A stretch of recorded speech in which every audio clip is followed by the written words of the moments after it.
इमाम खुमैनी का कंट्रीब्यूशन जो रहा है दो हिसाब से बहुत यूनिक रहा है। एक ये कि हमारे यहाँ जो पॉलिटिकल थॉट था शिया सेक्ट में, वो ये था कि जब तक इमाम मेहदी अलैहिस्सलाम नहीं आएंगे उस वक्त तक हमें सियासियात से किनारा कश रहना है और उसी इंतज़ार में रहना है। खुमैनी साहब ने ये कहा कि इमाम मेहदी अलैहिस्सलाम जब आएंगे तो उस वक्त जो कुछ करना होगा वो किया ही जाएगा, लेकिन उससे पहले ऐसा नहीं है कि इस्लाम के सियासी अहकामात वो सस्पेंड हो गए, उन पर हत्तुल मक़दूर जितनी भी कोशिश हो सके वो की जानी है।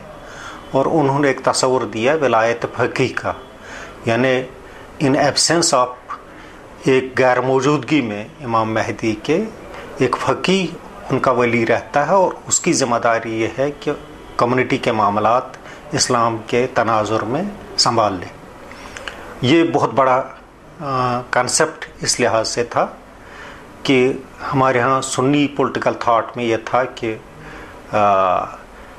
खलीफा जो अपॉइंट होगा वो लोगों की राय से होगा। शिया पॉलिटिकल थॉट में ये था कि ही शुड बी फ्रॉम हज़रत अली की औलाद से होगा और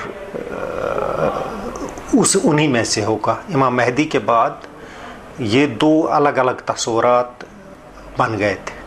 अब ये तस्वुर विलायत फ़क़ीह का जो कंसेप्ट आ गया, ये तस्वुरों के बीच जो खाई थी वो बहुत कम हो गई।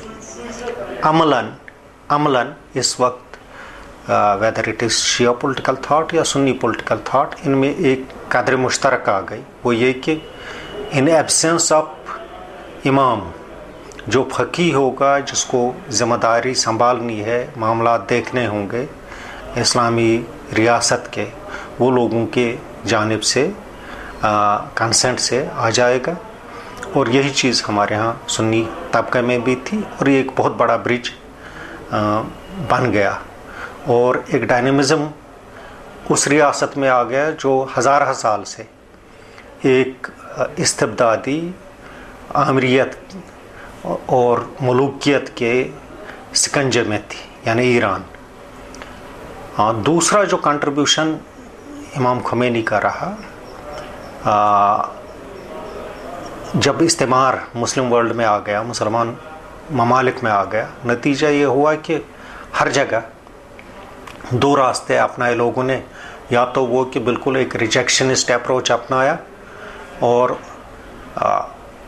हर चीज़ जो मगरब से आए उससे बायकाट का एक तरीका अपनाया, या ये दूसरा तरीका ये हुआ कि मगरब जो कुछ लाया है उसके सामने सरनिगू किया जाए और उनके वैल्यूज़, उनकी चीज़ें अपनाई जाए। ये हर जगह मुसलमानों का एक एटीट्यूड रहा। आहिस्ता आहिस्ता मुसलमान संभल गए और फिर एक मैच्योर रेस्पॉन्स वेस्टर्न जो सैलाब आ गया उसकी जानिब दिया जाने लगा।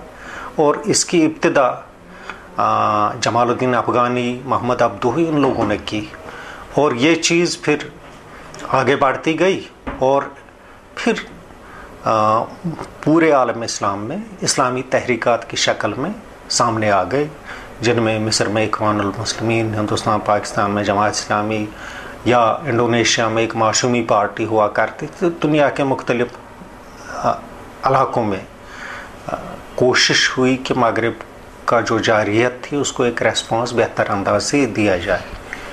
उमूमन ये रेस्पॉन्स ब्रैकेट किया गया या इसको डब किया गया कि जैसे ये कि ये कम्युनिज्म और कैपिटलिज्म के बीच जो जंग है उसी का ये एक ज़मीमा है। और उसका वजह भी थी, वजह ये थी चूँकि कम्युनिस्ट ताकतें जो थी वो इलाहादी थी और मज़हब से उनको एक एलर्जी थी, इसलिए ईज़ी बना बाज़ जगहों पर इस्तेमारी ताकतों को, इस्लामी ताकतों को भी इस्तेमाल करना कम्युनिज्म के ख़िलाफ़। लेकिन खुमैनी साहब ने एक बात जो कहती वो ये कहती कि शैतान बुज़ुर्ग दुनिया का जो है वो अमेरिकन कैपिटलिज्म है और अमेरिका है, और उसका नतीजा ग्लोबल लेवल पर पड़ गया। पूरी इस्लामी तहरीकात जो दुनिया की है वो और मगरिब ये मुतसादिम हो गए और मुतसादिम होने के नतीजे में एक जो इस वक्त पूरी दुनिया में एक तहजीबी क्लैश की शक्ल में चल रही है एक चीज़, उसकी बुनियाद इसी चीज़ से पड़ गई। वरना अक्सर ये होता था कि इस्लामी तहरीकात भी मगरबी ताकतों के झांसे में कभी कभी आ जाती थी, लेकिन खुमैनी साहब ने एक नए दौर का एक नया एजेंडा पूरी उम्मत के सामने डाल दिया, और वो एजेंडा ये हुआ कि इस्तेमार का सबसे बड़ा सरगना वो अमेरिका है। चूँकि फर्स्ट हैंड एक्सपीरियंस ईरानी कौम को और खुमैनी साहब को इस चीज़ की थी, शाह ईरान जो थे वो अमेरिकी इस्तेमार के बहुत ही कलीदी हिमायती थे, इसलिए उनको अंदाज़ा था कि इस्तेमाल करता है जो भी उसके इस्तेमाल में आ जाए, और उनका एजेंडा सिर्फ इस्लाम के ख़िलाफ़ है और वो किसी मुसलमान तहरीक या इस्लामी तहरीक के दोस्त नहीं हो सकते। और खुमैनी साहब ने जो स्टांस, जो एक मौक़िफ़ अपनाया मगरबी इस्तेमार के मुकाबले में, उसका नतीजा हुआ कि पूरे आलम इस्लाम और मगरब के बीच एक ज़बरदस्त कशमकश का आगाज़ हो गया, जो कशमकश इंशाअल्लाह इस्लाम के गलबे की ही सूरत में मुंतहिज होगी। ये खुमैनी साहब का एक और कंट्रीब्यूशन है। एक और चीज़ जो खुमैनी साहब की बहुत बड़ी रही वो ये रही कि इसी ला शर्किया ला गरबिया जो नारा इख्वानुल मुस्लिमीन वालों ने सबसे पहले लगाया, खुमैनी साहब ने उसको अमलन दुनिया की सियासत पर, आलमी सियासत पर गालिब करके दिखाया कि इस्लामी क़ुव्वतें हैं, ये न किसी मशरक़ी साम्राज्य के ज़ेर निगरान रहेंगी, न किसी मगरबी साम्राज्य के, बल्कि इस्लाम की अपनी एक आइडेंटिटी, और वो अपनी आइडेंटिटी किसी से कुर्बत रखते हुए या किसी का हलीफ बन के वो आइडेंटिटी कामयाब नहीं रह सकती। ये खुमैनी साहब की एक और बात थी। एक और चीज़ जिसमें खुमैनी साहब ने बहुत बड़ा रोल अदा किया वो ये कि शिया सुन्नी तफावुत जो कुछ हमारे पुराने असलाफ की वजह कुछ एक्टिविटीज़ की बिना पर पैदा हुआ था, और कुछ बाहर के एजेंसियों ने उसको ज़्यादा हवा देने की कोशिश की थी। तो खुमैनी साहब ने इस तफावत को भी बहुत ज़्यादा इरेडिकेट करने की कोशिश की, और बड़ी हद तक इरेडिकेट हो गया। इस वक्त लाख कोशिशें हो रही कि इस तफावत को फिर कम्युनिटी लेवल पर फैलाया जाए, और बहुत सारी ऐसी हरकतें करवाई जाती हैं कि सुन्नी और शिया एक दूसरे से लड़ पड़े। लेकिन बावजूद उन एक्शंस के इंडिविजुअल एक्ट्स होते हैं, लेकिन कम्युनिटीज़, उम्मत एक मरकज़ पर की तरफ गामज़न हुई है। और इक्का दुक्का वाक़यात तो होते हैं, लेकिन इक्का दुक्का वाक़यात को उम्मत अपनाती नहीं ये फिरके अपनाते हैं।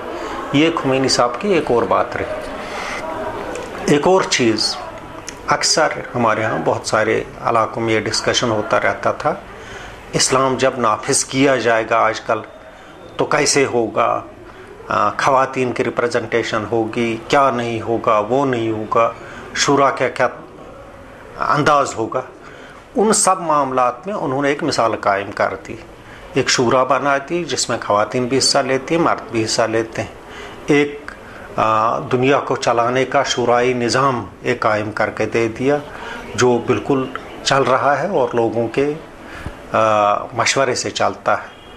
और ये बहुत बड़ी बात इस लिहाज से थी कि ईरान की विसिनिटी में जो हुकूमतें थी वो ज़्यादातर या तो शहनशाहियत थी उनमें, जैसे पहले ईरान में थी, या डिक्टेटरशिप थी, या वो एक बड़ी ताकत का हाशिया बरदार बनी हुई थी या दूसरी बड़ी ताकत का, और उन दोनों ताकतों के इशारों पर काम करती थी।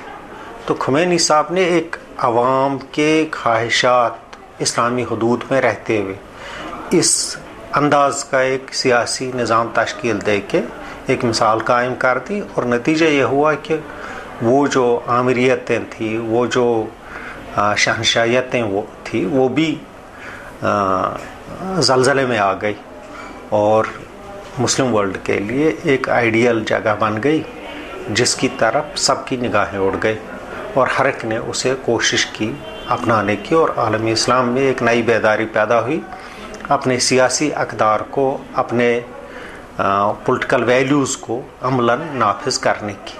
ये एक बहुत बड़ा काम था जो खुमैनी साहब ने किया। और खुमैनी साहब के सिलसिले में इकबाल के इस शेर के अलावा, जो अक्सर यूज़ होता है लेकिन गलत जगह इस्तेमाल होता है, कि हज़ारों साल नरगिस अपनी बेनूरी पर रोती है, बड़ी मुश्किल से होता है चमन में दीदावर पैदा। इसका एम्बॉडीमेंट इस शेर का इमाम खुमैनी ही पिछली सदी में साबित हुए। आलिम तो बहुत हुए, लेकिन आलिम बाअमल जिन्होंने एक निज़ाम कायम करके दे दिया, और वो निज़ाम बैक वक्त मशरिक़ और मगरिब के इस्तिमारी ताकतों से लड़ा, ये एक बहुत बड़ी बात थी जो खुमैनी साहब ने अंजाम दी।